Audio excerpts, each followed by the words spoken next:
you ever get that gut feeling that something's just off? You're in a relationship, everything seems fine. You're doing your part, showing up, giving love, staying loyal. But deep down, you feel drained. Not because of work, not because life's tough, but because she's slowly becoming the source of your stress, and that's where most guys get stuck. They think it's normal. They tell themselves relationships are hard, or maybe I'm just being sensitive. Nah, man, that's not sensitivity. That's your intuition, and if you keep ignoring it, you're choosing to suffer. See, one of the most powerful lessons from Stoicism, something Marcus Aurelius himself lived by, is this: you have power over your mind, not outside events. So ask yourself, what's more outside than someone who drains your peace? This video is going to be a wake-up call, and I'm not here to sugarcoat anything. If your woman is doing certain things, and we're talking clear, recurring, emotionally toxic behaviors, then it's not just a relationship problem. It's a you problem. If you stay, you owe it to yourself, your peace, your energy, your future, to walk away from anything that dims your light. And today, we're going to talk about exactly what those behaviors look like. Not just from a modern dating angle, but from a Stoic lens. Because this isn't about being cold. It's about protecting your sanity. Before we begin, I'd really appreciate it if you liked the video. It helps me continue sharing Stoic ideas with more people. And if you haven't subscribed yet, now's a good time. Hit that bell too so you never miss future videos. Let's get into it, because if your woman does even one of these things consistently, you need to seriously ask yourself, am I in love or am I attached to pain? Let's talk about the first red flag. Let's talk about one of the most dangerous, subtle, and soul-crushing red flags in a relationship: gaslighting. Now, I'm not talking about the occasional disagreement. I'm talking about consistent psychological manipulation that makes you question your memory, your instincts, and your truth. And the worst part, it doesn't always come with yelling or drama. Sometimes it comes with a soft voice and fake concern. Let me give you a scenario. You bring something up. Maybe she said something disrespectful at dinner last night. You say, "Hey, that really bothered me." She doesn't apologize. She doesn't even listen. Instead, she smiles slightly and says, "What are you talking about? That never happened." Or, "You're being way too sensitive. You always do this." Suddenly, you're the problem. And just like that, your reality gets rewritten. That's gaslighting. It's not just lying, it's erasing your version of reality and replacing it with hers. Over time, you stop trusting yourself, you start questioning your judgment, and you begin to shrink mentally, emotionally, even spiritually. Let me tell you something the Stoics understood very clearly. Epictetus once said, "If someone succeeds in provoking you, realize that your mind is complicit in the provocation." That doesn't mean it's your fault. It means you must protect your inner fortress. And a woman who gaslights you is breaking in through the back door little by little. Gaslighting doesn't just hurt your feelings, it destroys your self-trust. And without self-trust, you can't think clearly, you can't lead. You can't even breathe properly because you're walking on eggshells in your own damn life. Now here's the truth you need to hear. If someone is constantly making you feel crazy, confused, or guilty for things you know are valid, that's not love, that's manipulation. And you don't fix manipulation by explaining yourself better. You fix it by leaving. You're not meant to debate your truth every night like it's a courtroom. A Stoic man doesn't argue about his peace. He protects it, quietly and permanently. So if you're dealing with gaslighting, don't wait for it to make sense. It never will. And the longer you stay, the further you drift from yourself. Tell me in the comments, have you ever ignored your gut because you didn't want to lose someone? You're not alone. And it's never too late to start trusting yourself again. Let's move on to the second red flag. This one's about something equally important. Something every strong man needs in his life. Boundaries. All right, let's talk about boundaries. One of the most important things a Stoic man must learn to protect. See, people throw the word around a lot, but boundaries aren't about being controlling. They're about preserving your peace, your energy, your self-respect. And if your woman consistently crosses the lines you set, you've got a problem. Let's say you tell her, hey, I need some quiet time after work, just 30 minutes to decompress. She laughs it off, starts talking non-stop, turns up the TV or worse, takes it personally and says, so what? You don't want to be around me now? Or maybe you've asked her, please don't talk about our private life with your friends. But every time you argue, suddenly your business is on her group chat. And when you confront her, she says, you're overreacting. It's not a big deal, but it is a big deal. Because what you're really saying is, respect my limits. And what she's really saying is, I don't have to. That's not just selfish. That's disrespect. And here's the Stoic truth. Seneca said, you act like mortals in all that you fear, and like immortals in all that you desire. Meaning, we treat time, energy, and peace like we'll always have more. But we won't. You can't keep handing out your peace like it's free candy. And look, I get it. Sometimes we let things slide because we love someone, but love without respect, that's not love. That's emotional debt, and it always comes with interest. If she throws a tantrum every time you say no, if she mocks your boundaries, like they're rules made for children, if she crosses your limits just to test you, that's not playfulness. That's disrespect disguised as affection. And here's what you need to remember. A man who doesn't enforce his boundaries will never feel respected.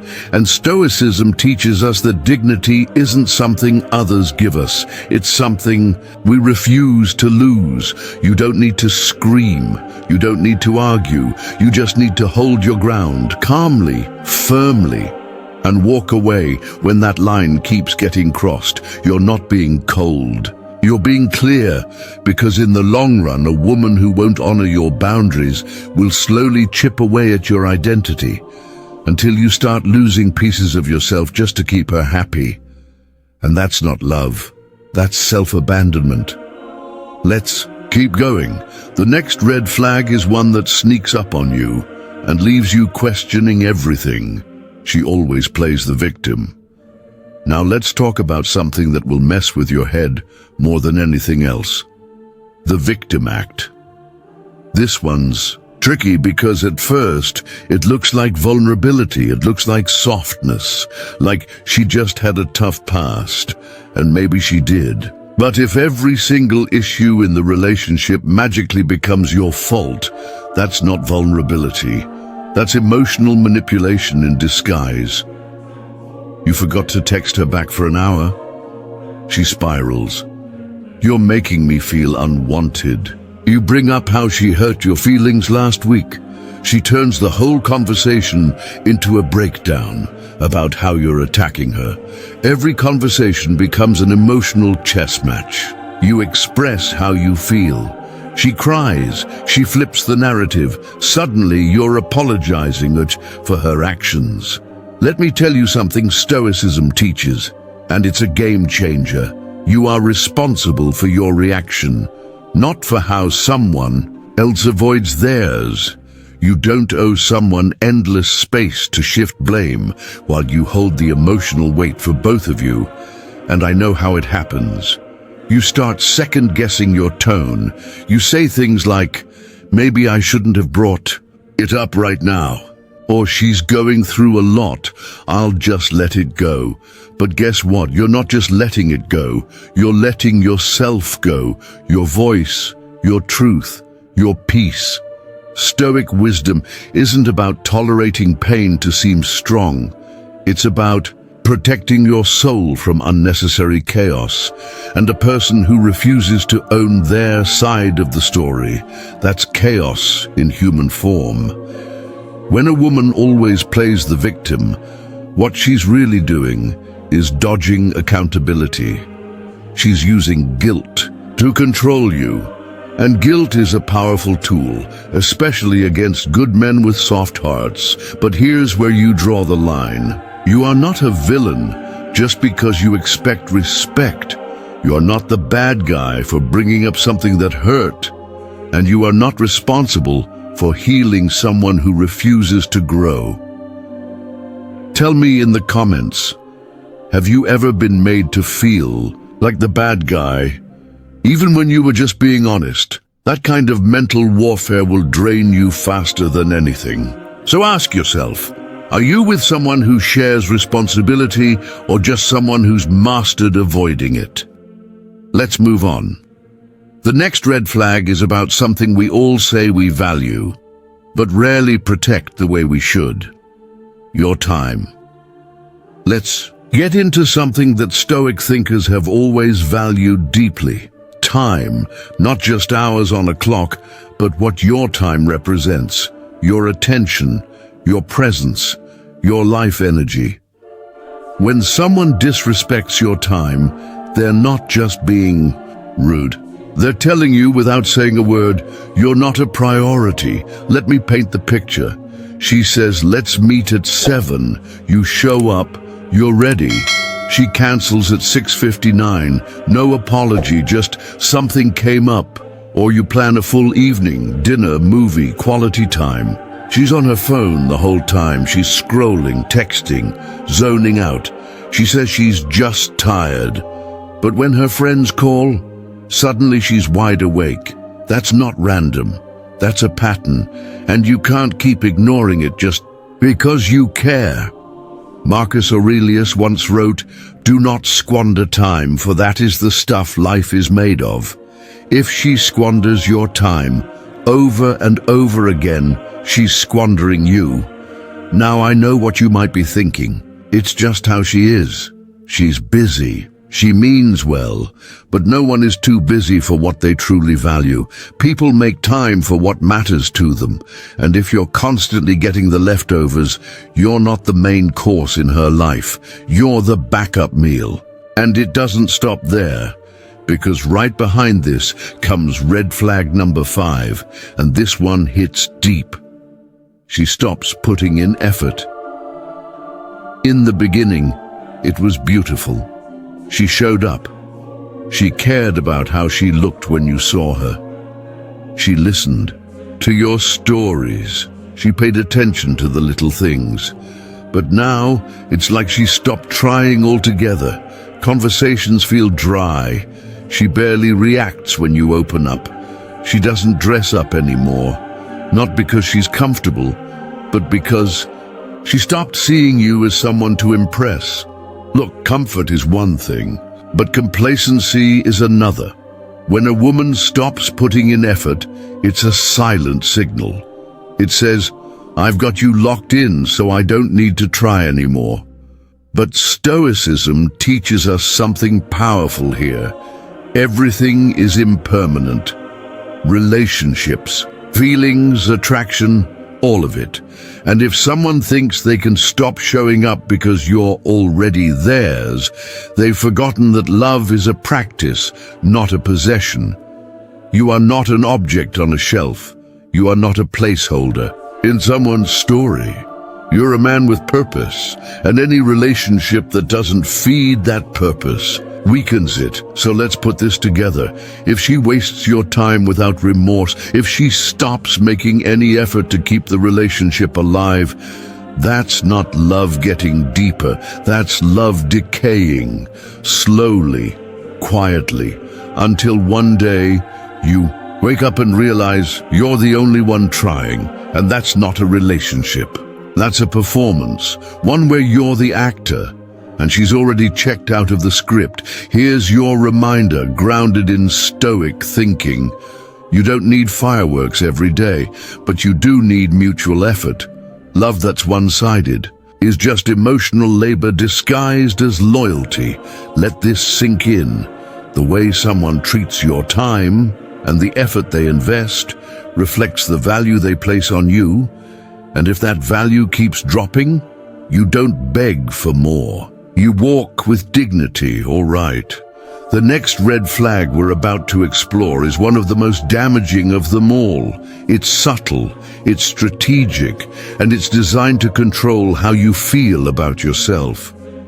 Let's talk about emotional manipulation. Now, let's get into something that cuts deeper than most people realize. Emotional manipulation. It's not loud, it's not obvious, it's quiet, subtle. And it usually starts with her testing your emotions, not respecting them. You try to communicate calmly. She flips it, cries at just the right moment, tells you, "I guess I'm just not good enough for you." And suddenly, you're not resolving the problem anymore. You're comforting her for something she caused. That's manipulation. Or maybe she says things like, "If you really loved me, you'd do this. You just don't understand how hard I have it. You're being selfish." And over time, you start doing things, not out of love, but out of guilt. That's not affection. That's emotional blackmail. You want to know what Stoicism teaches in moments like this? Don't let your peace be controlled by someone else's storm. Your emotions are yours, not hers to twist, not hers to weaponize. Here's a real talk moment. When someone uses your empathy against you, when they guilt you into submission or make you feel like their love is conditional, that's not love. That's control. And the worst part, you start believing them. You think, maybe I am too harsh. Maybe I am the problem, but you're not. You're just being manipulated in a way that rewires your self-worth. And a Stoic man doesn't allow someone else to rewrite who he is. He sees through it, he steps back, and he chooses to protect what he can control. His inner clarity. Because the truth is, when someone's love feels like a constant negotiation, that's not a relationship, that's emotional warfare.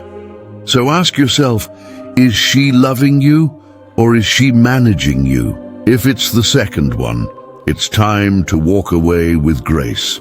Let's wrap this up, because if you've seen any of these red flags, then what I'm about to say next might change the way you view love and loyalty forever. So now you've heard it, the signs, the patterns, the behaviors that don't just hurt, they erode you.